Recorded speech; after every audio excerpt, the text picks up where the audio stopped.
What if your organs could get jealous? Not in a childish way, not the kind of jealousy that wants attention for no reason, but a deeper, biological jealousy, a reaction that appears when one organ is forced to do the job of another. Because inside your body, nothing exists alone. Every organ depends on the others. Every system supports something else. And when one organ becomes weak, overloaded, inflamed, or ignored, another organ quietly steps in. But here's the part we never think about. When one organ compensates, it suffers. It works harder than it should. It takes on stress it was never designed to carry. It begins to resent the burden, and your body feels that conflict as pain. Imagine this. Your liver is exhausted, overloaded with emotions you didn't express, food you didn't digest properly, chemicals it tries to filter daily. It becomes sluggish, silent, tired. So your gallbladder steps forward. It squeezes harder. It tries to help. It tries to do more. And eventually, it starts sending signals. A pinch on the right side, bitterness in the mouth, nausea after heavy meals. Not because something is wrong with the gallbladder, but because it is tired of doing someone else's job. That's biological jealousy. Your organs don't have emotions, but they do have overload, pressure, imbalance, and imbalance always speaks. Your kidneys feel fear first. When you're full of uncertainty, when the ground under your life feels unstable, your kidneys tense. Your lower back stiffens. But when the tension lasts too long, the adrenal glands above the kidneys try to help. They pump more cortisol, more adrenaline, more chemical energy to keep you going. Eventually they burn out, and you feel it as exhaustion that sleep doesn't fix.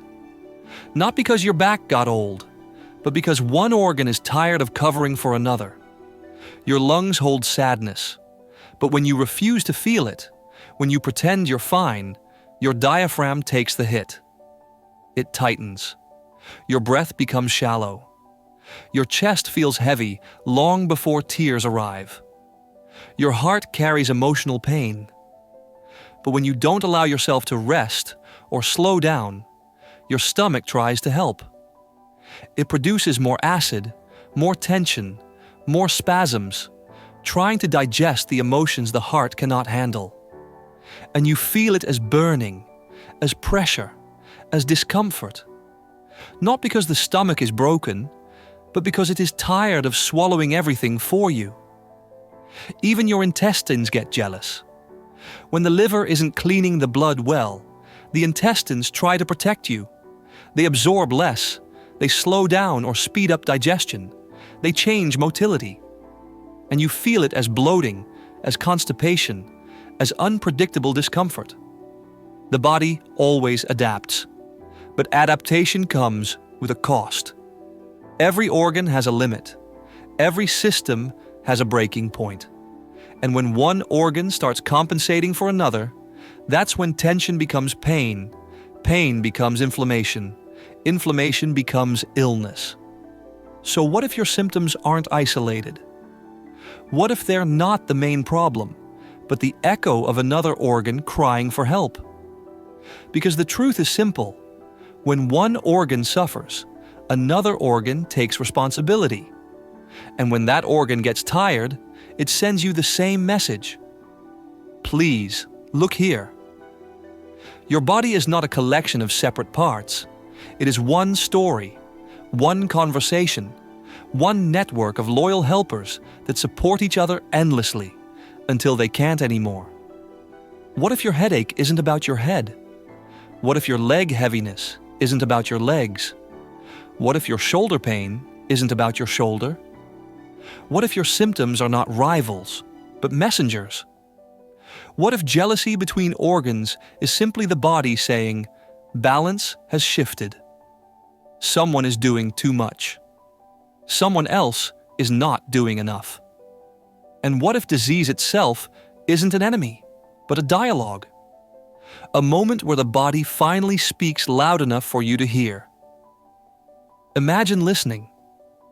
Imagine slowing down for a moment, placing your hand on the area that hurts, and asking, whose job are you doing right now? What have I been ignoring? What needs to be released? What needs support? Because organs don't want to compete. They don't want to compensate forever. They want harmony. They want balance. They want cooperation. And when you finally understand their language, your body begins to heal not through force, not through fear, but through awareness. Your organs are not jealous enemies. They are loyal partners, trying to protect you, trying to help you, trying to carry the weight you couldn't carry yourself. The real question is, are you ready to stop making them compete and start listening?